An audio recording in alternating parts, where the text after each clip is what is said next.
Great. And as Terry mentioned, this is a new area of interest for us. So my group focuses on virus-host interactions, predominantly where the hosts are microbes. So obviously this is a case where the hosts are humans, also primates, other reservoirs, zoonotic reservoirs. And part of the reason why I wanted to give today's seminar right up before Thanksgiving is that you all know there is an ongoing Ebola epidemic in West Africa. And I got interested in this topic just coincidentally, not only because of the news, but by talking to someone who was at the CDC who had mentioned this problem of burial teams and burials, this issue that there's often, unfortunately, post-death transmission of Ebola. Some of you may have heard about it. And they were thinking from the engineering and logistical side on what they could do to try to improve the situation, meaning deploying limited amount of resources to try to remove these potentially infectious agents from the environment.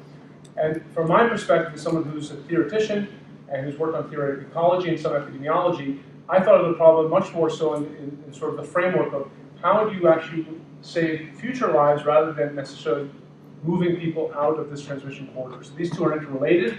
For that, you need a model, you need modelers.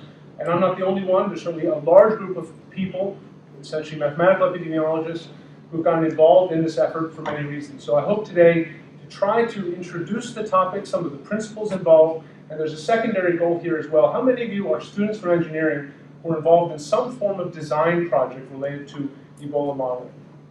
So I just want to point that out. I mean, I was aware that some were going to come today, that there are many efforts by people who are not traditionally in the infectious disease public health world, so we're trying to make a difference.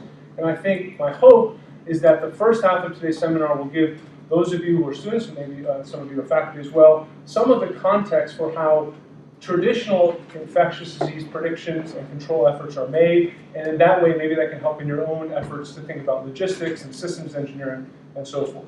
So again, this was a project, and my interest in this is inspired by conversations with Brian Gorbaksani, Yashuan Chen, Andrew Hill, and John Glasser, all of the infectious disease modeling group at the CDC.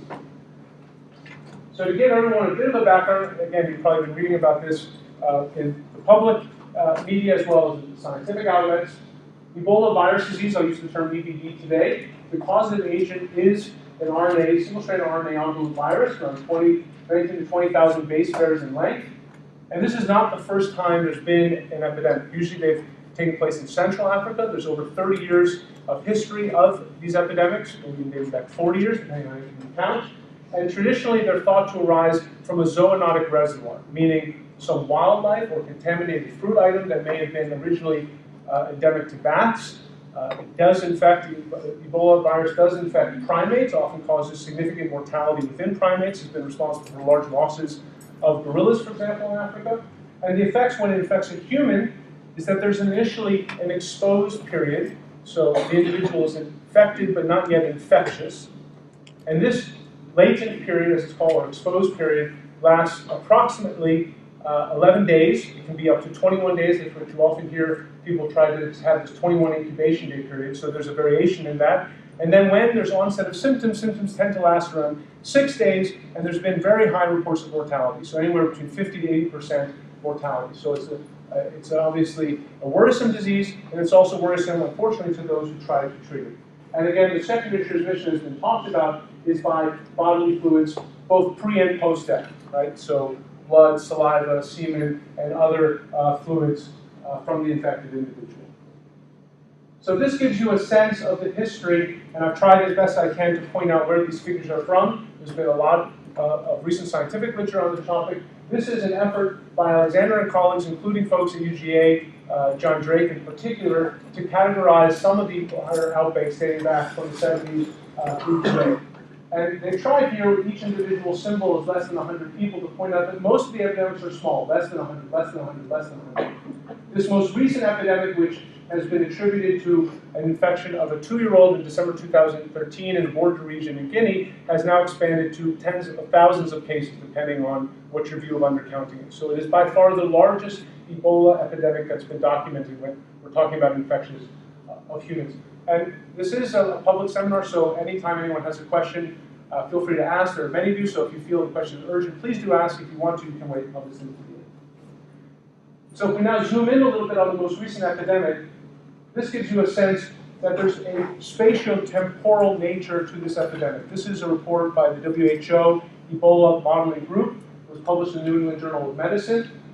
And the point here is that there are cases in the order of hundreds within certain districts, right, here, and whereas very few in other districts. So there's a geographic mosaic here to how this disease is spreading. It's not necessarily well understood, but the point is even within a single district, you're getting total outbreak sizes that outpace the entire scope of epidemics of most prior outbreaks. So this was published in October, but at the end of August, as people realized this was not just a normal, and nothing's normal about necessarily Ebola, but it was not a normal outbreak in the sense of its scope, and the CDC began to worry both about the interventions, but also the scope of how bad this could get if no interventions actually took place. So by a group led by Martin Meltzer, there's a group of around 8 to 10 which are co-authors in this paper in the MMWR, which is a weekly report of mortality and morbidity that gets reported out by the CDC. They developed what they called an Ebola response tool, which was used to try to incorporate as best as they could information about the transmission routes, the size of populations, to some extent about aspects of control to predict the number of cases that could happen in the absence of intervention. And I want to point out the dates here and the axis, 0 to 1600 in units of thousands. Okay? So you may have been aware that in sort of late September, there was this report, CDC predicts upward limits of Ebola scope could be in the millions by January 2015. So 1.4 million was this upper limit on predictions. Now that's a lot of people, right? And this got a lot of people's attention. The WHO, around 3 weeks later, made predictions country by country. They also did country-wide predictions. And the overall consensus was there could be on the order of tens to many 50s of thousands by November of 2014. They didn't project out, but these are exponential curves, and they start to grow very rapidly. So there was a consensus both within the World Health Organization, within CDC, that this could get very bad very quickly. Joshua, where do we fall? Yeah, so this is the actual data, right? So this is, and again, some of this data I have to, with the caveat, is that the data quality is not always the best. You have underreporting issues. You have data that's being reported at a certain time that's really attributed to weeks before. You have cumulative case counts that don't necessarily go up in number. They go down because people then change the attribution of the cause of disease. These are the publicly available set. This is a group at Virginia Tech which has tried to consolidate this. So a lot of academic researchers are using this data. Other people have direct lines into individual districts and countries. So I'm using this publicly available data set collated by Caitlin Rivers, and it's a community resource that people have contributed to it. Guinea, Liberia, Sierra Leone, this is cases now in thousands. This is up through the middle of October. People think that there's underreporting here, so you are getting, this is cumulative cases into the tens of thousands, but certainly not weekly incidences of that scope. Okay? So there's exactly the point there. Some of these predictions, which seemed quite dire in September, when one looks now at the data as of October, seem less dire. Right? Still severe, but there's a difference here. And this has led to some, let's say, pushback, and I'd say maybe to some extent that there's some analogies to be made here between this and other sorts of alarms, but there was a prominent commentary by Declan Butler, who wrote, models overestimate Ebola cases. Right? This notion that are the models doing the wrong thing? Do we have too large an alarm? And there's actually a pushback, I don't know if it's been published yet, by a group of mathematical epidemiologists who say this is sort of like blaming the person who pulled the fire alarm for the fact that the house hasn't burnt down.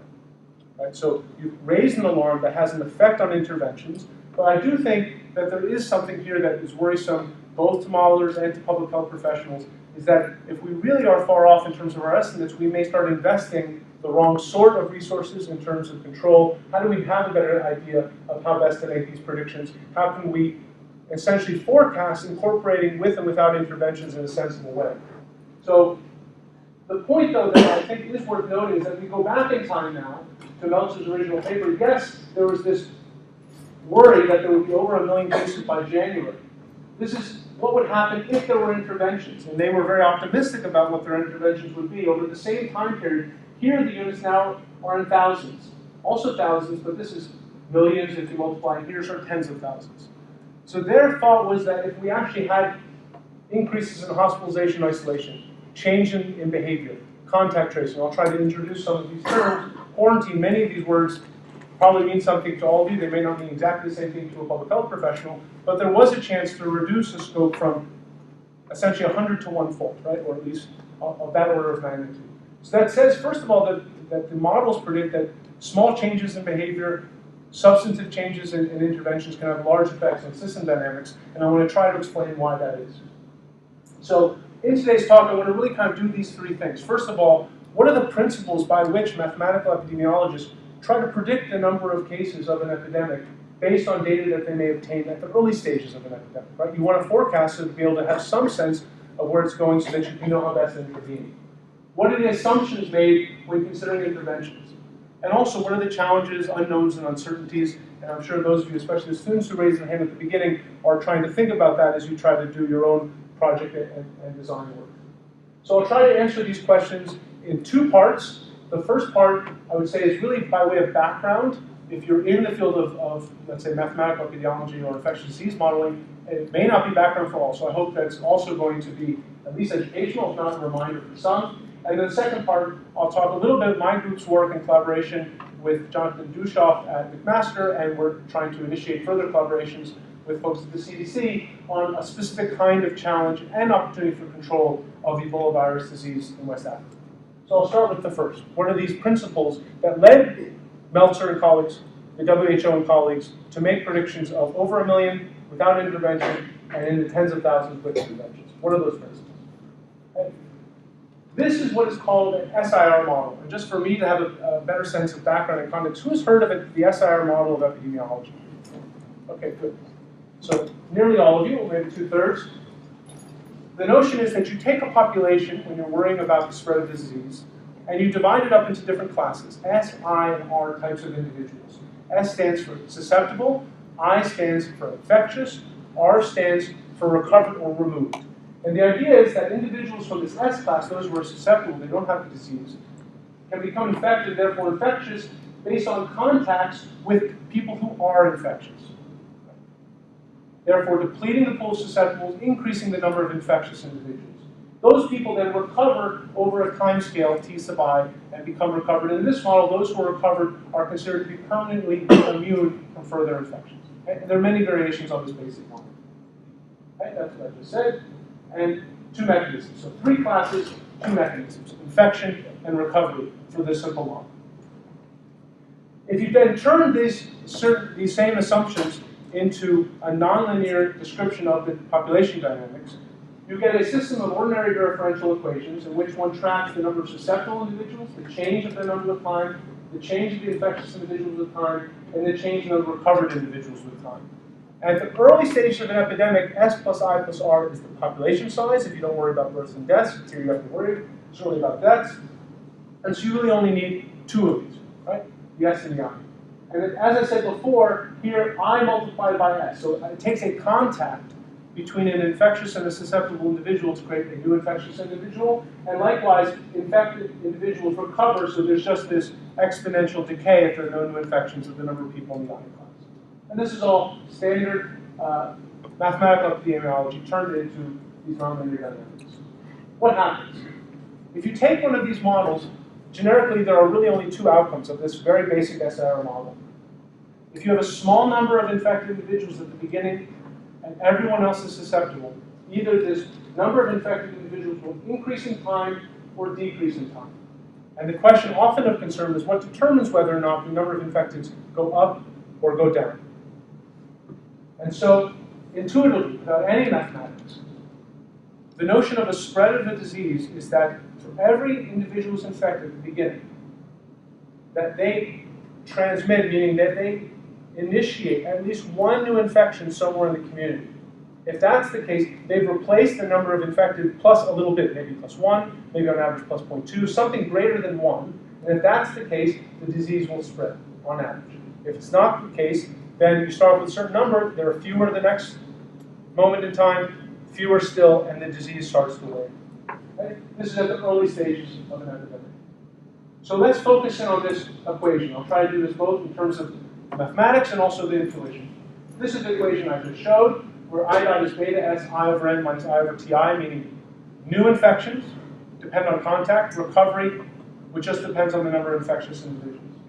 I can rewrite that in terms of what most of you here would recognize as an exponential growth equation, where this, in the parentheses, denotes the exponential growth rate of the disease. And essentially, it is transmission minus recovery, the difference between new infections and recovery. That tells you whether or not the disease will spread. If I pull out now this TI term, I get something beta TI minus 1. There's a reason I want to do that. So this beta TI, which is the infections per unit time times the period of infectiousness, is called the basic reproductive number, or R naught. Okay, now I know many of you heard of the SIR model. Who's heard of R naught? How many of you heard about it before a month ago? Fewer still. Okay? So this is one of the few times where this mathematical, this dimensionless number, right, which characterizes the average number of new infections caused by a single infectious individual in an otherwise susceptible population. If it's greater than 1, disease spreads. You can see R naught greater than 1, then this epidemic is going to spread. Less than 1, going to decline. So again, R naught infections per time multiplied by the infection period tells me the average number of new cases caused by this initially infectious individual. And R naught greater than 1 spreads, and you should see that the increase should be exponential at early times. Okay? So that's going to be an issue, and that's something that we actually see in these data sets. So this is the condition for epidemic growth, which I keep repeating, but I want this to really be a takeaway point that all of you get. It's also an opportunity for control. If this is the value before intervention, what is going to be the number of infections caused, secondary infections caused by initially infectious individual after intervention? What people often do is try to essentially intervene to change these categories of effects. Maybe one wants to reduce the infectious period by some hospitalization and treatment. This infection per unit time depends on contacts. There needs to be contact between infected individuals and susceptible individuals. Just contacts per unit time, and then there has to be contact with a susceptible individual, and then this contact should actually transmit the disease. Okay? So how do you reduce just contacts? If you contact trace, meaning you actually find out who's infected, you can try to have targeted isolation. So that those infectious individuals don't have as many contacts that could transmit the disease. How do you reduce contact with the susceptible?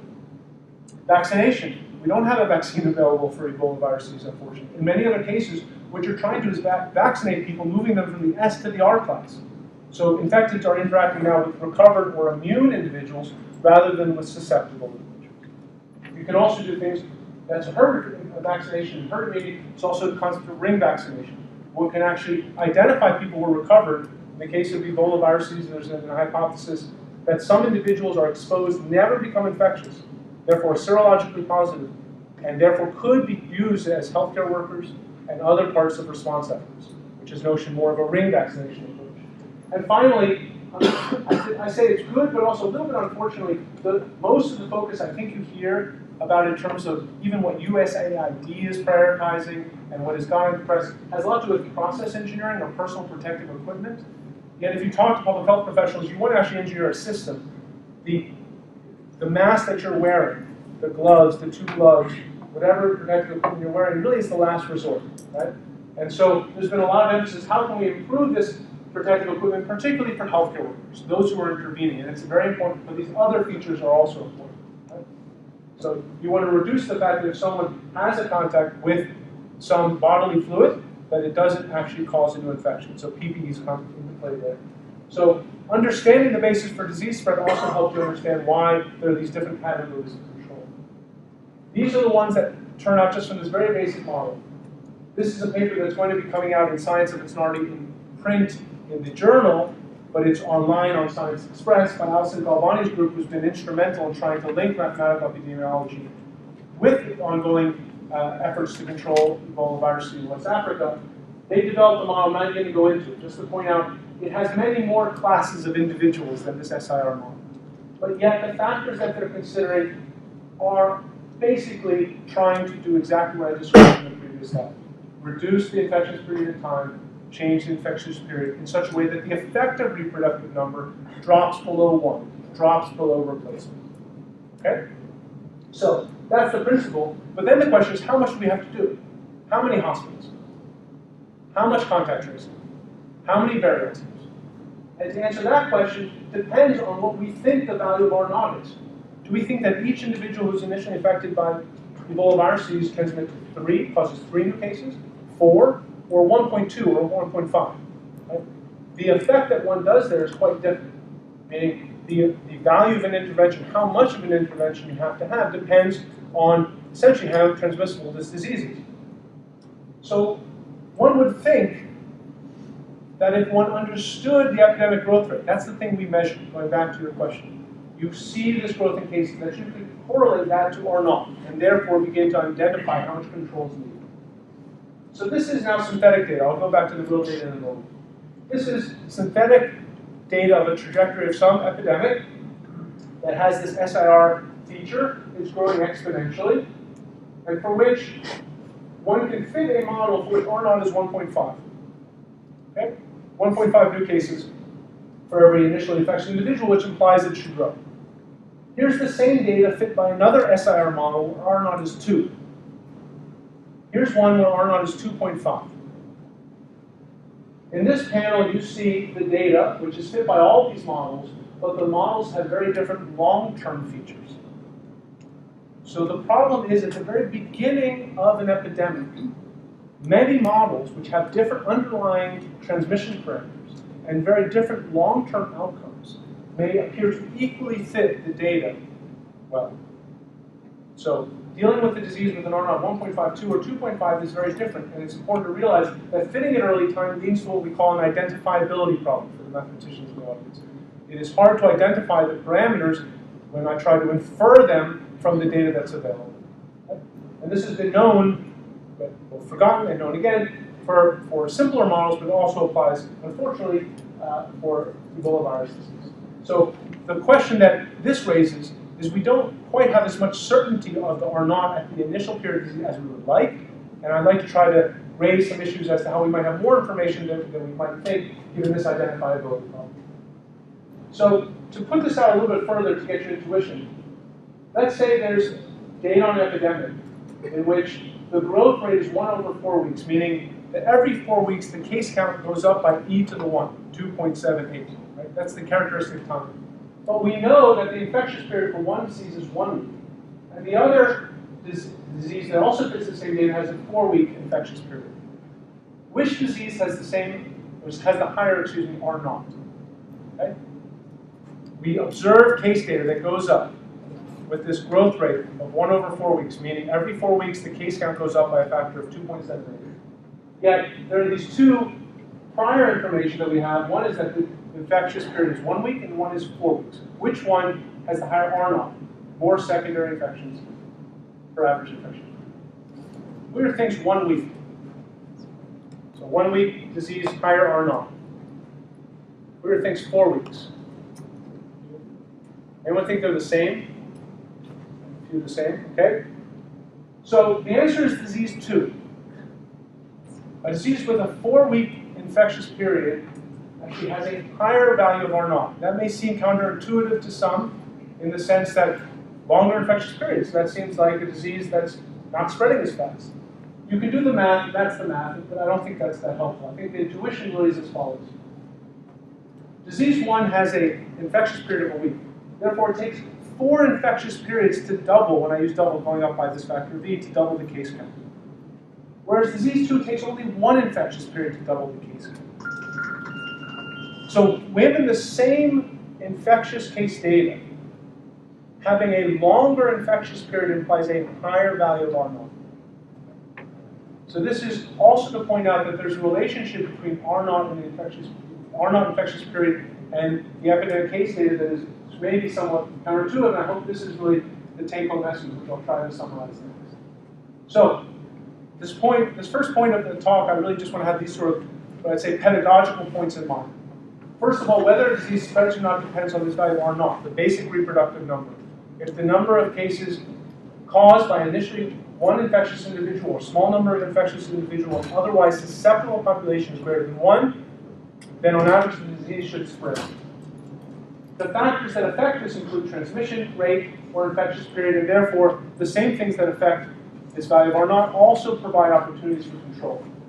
And in practice, case data for which you estimate this exponential growth curve could be used to infer R naught, but we have an identifiability problem. Many combinations of infectious period and the basic reproductive number yield the same apparent growth rate, and that's going to be a problem.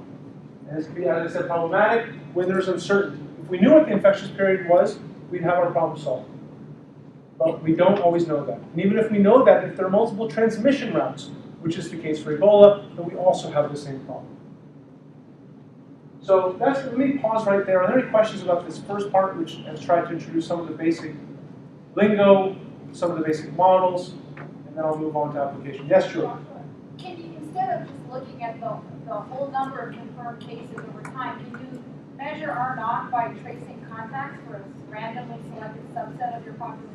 Right, so people often look to see if they've identified an individual, how many new cases were generated. Right? So there are many other pieces of information that can be used. In this case, the contact tracing data, when we looked at in terms of the number of cases and the fraction that were contacted, there's a big gap there, right? So you can constrain this value of R naught based in part on the contact tracing. You can also get transmission routes.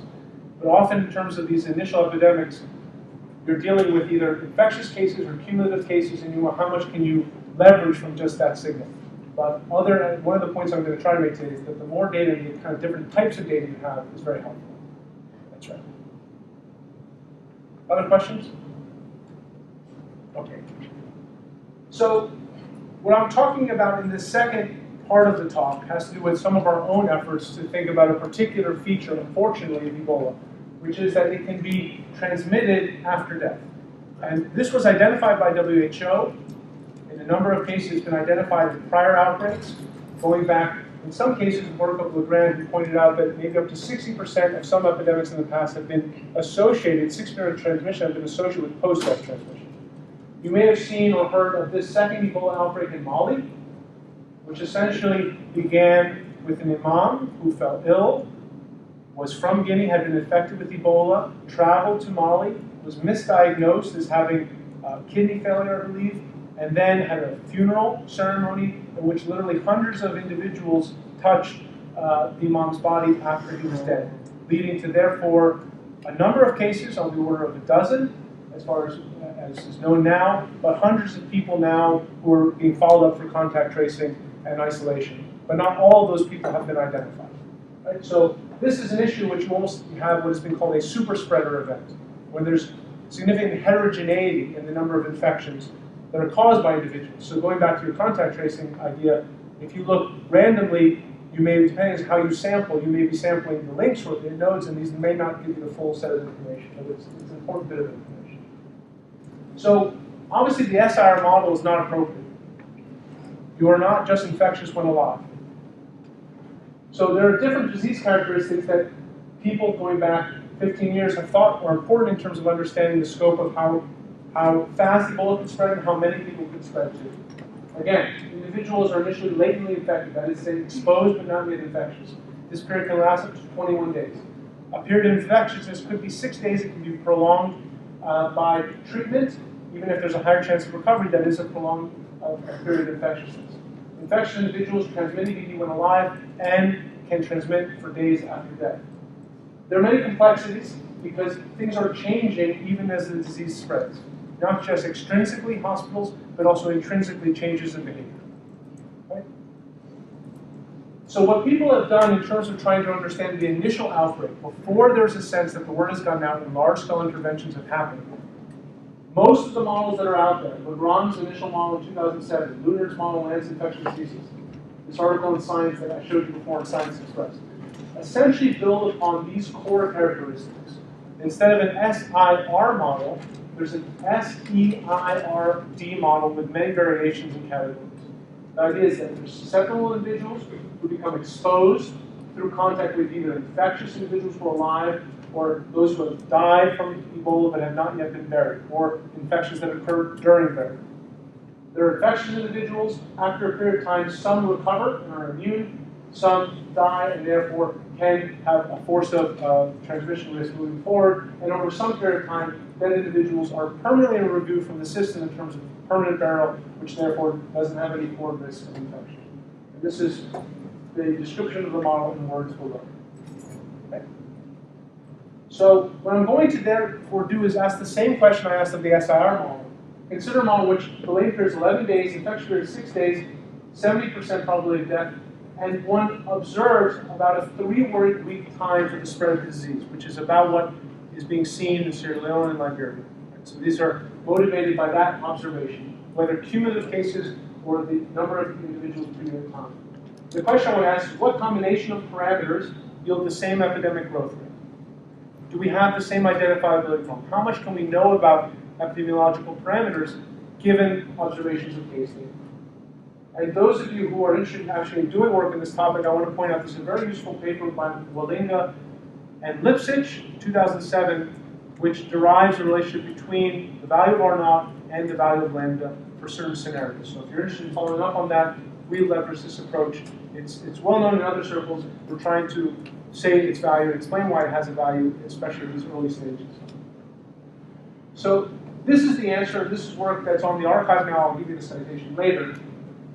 On the x-axis, I'm going to go from top to bottom, but I want to work you through this figure. This is the fraction of transmission that's due to post-death transmission, from 0 to 1. The colored circles represent different scenarios, from around 25 to almost 60 to 85%. These different panels denote what is the value of the transmission parameter for infectious individuals, for those who are dead but still infectious, and the value of R naught as one sweeps through this range of scenarios. And I'll start from the bottom. The point is that any point along these lines, these curves, all would yield the same apparent 3-week dynamic, even though the mechanisms are starkly different. But there is something robust one can say, which is that as the risk of infection after death increases, then what we should expect the R naught to be increases given the same data set, meaning that R naught goes up with increasing post-death transmission. So you might ask, why is that? There's just 2 different routes. It doesn't really matter which route it is. You're just attributing it to different routes. The reason why there's a larger value of R naught is that post-death transmission effectively extends the period of infectiousness. So going back to that SIR model and its intuition, given the same case data, if you believe that the infectious period is longer, R naught must go up. So what this says is that models that don't or underestimate the importance of post-death transmission are also underestimating R naught, generically, even though we have some issues with identifiability.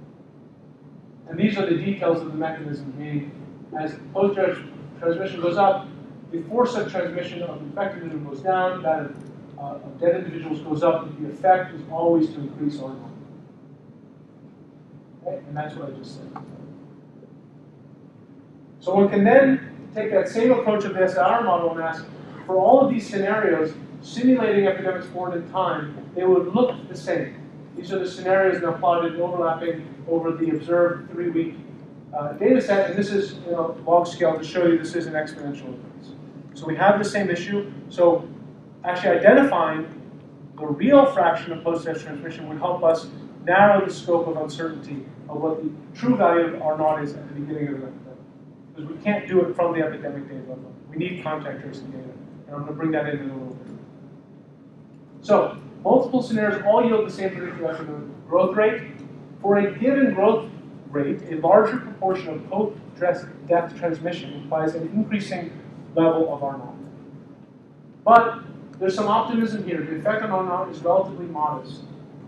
And it goes up by 10% over ranges that we think are reasonable for post-death transmission, implying that by controlling post-death transmission, you can control a substantial fraction of the initial value of R naught, hopefully dropping it below 1. Let me go back to the data. How well can these models fit this early exponential increase? So I took the same data as before, took the same approach, and then asked, how well can you fit? The open triangles denote the case data.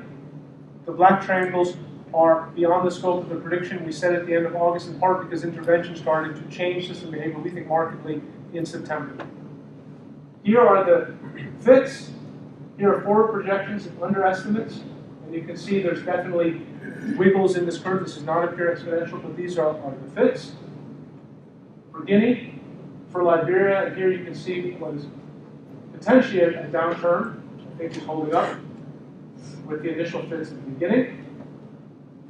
And then for Sierra Leone, where the downturn is more modest, but there seems to be, again, agreement that there's some downturn in Sierra Leone. I think is the most problematic of these three initial ones. So this is what happens when you actually try to fit some of these data sets to very basic models and then try to infer how worried do we need to be about R naught, how much opportunity is there for control. The closer this is to 1, the better there's a chance to actually control the disease.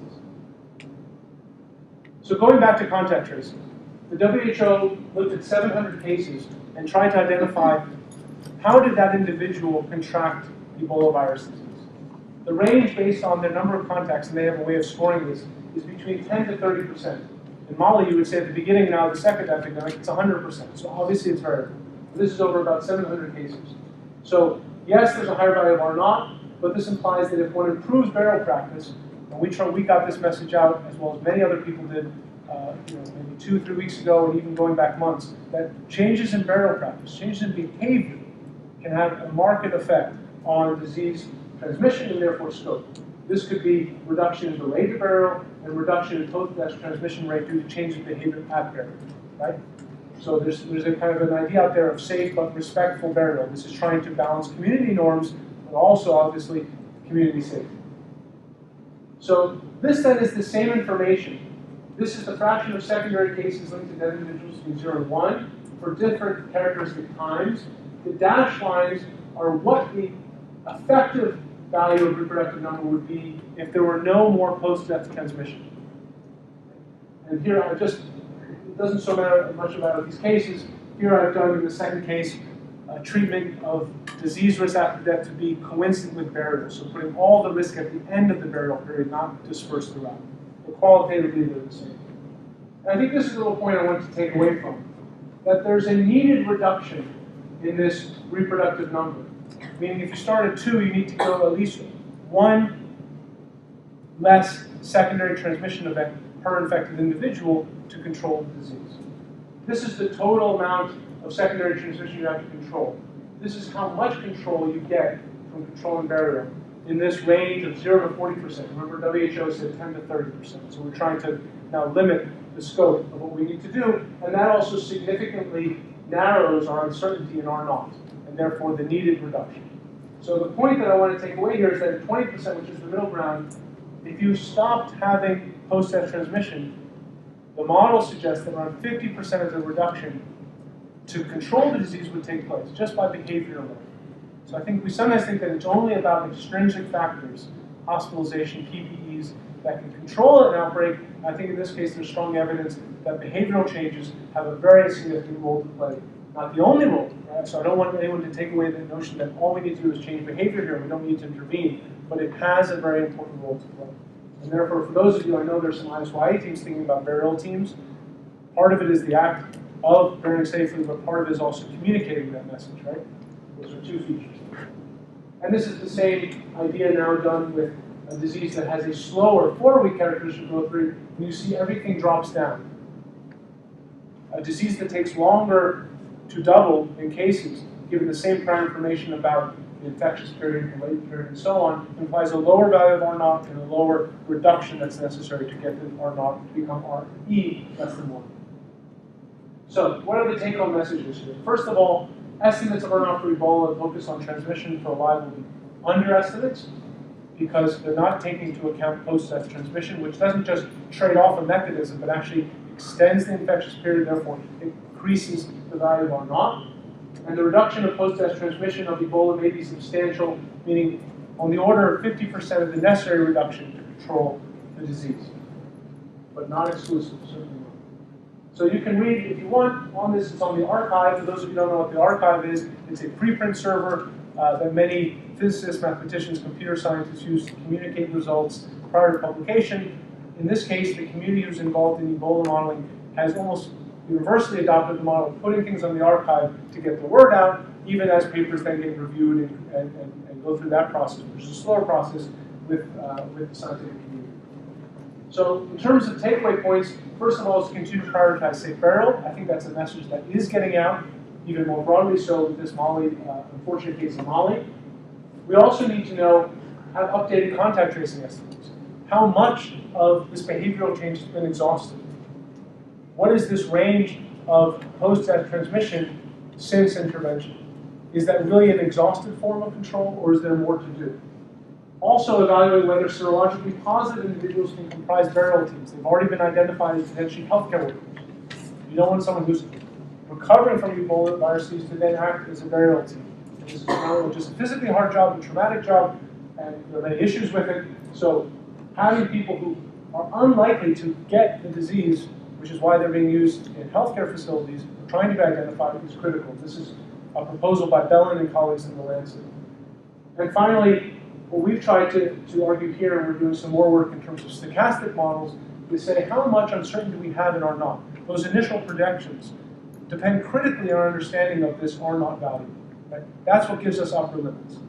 To the extent that we're uncertain about it, we need to do a better job of communicating that uncertainty so that people do not latch on only to the upper estimates and accuse the mathematical epidemiology community of failing when in fact they may have helped, but also just to understand that these were the ranges of possible outcomes, including those if there had been behavior change or interventions. And to point out for those of you interested in this topic, there are a number of papers stretching from Science, Lancet, cross-current outbreaks, which is designed specifically to get the word out, like the archive, on modeling efforts that are of a timely nature. This is in Lancet Infectious Disease, and even another paper on the archive trying to connect these mathematical models, which use very similar principles to what I've explained today, to try to deal with different issues, whether it's hospitalization, vaccination, target isolation, and burial. And with that, again, I want to thank folks at the CDC who I mentioned at the beginning, and also Bradford Taylor and Heinrich Reproductive for working as part of our group moving forward on models both of stochasticity and other forms of control. And with that, I'd be happy to take questions. Thank you.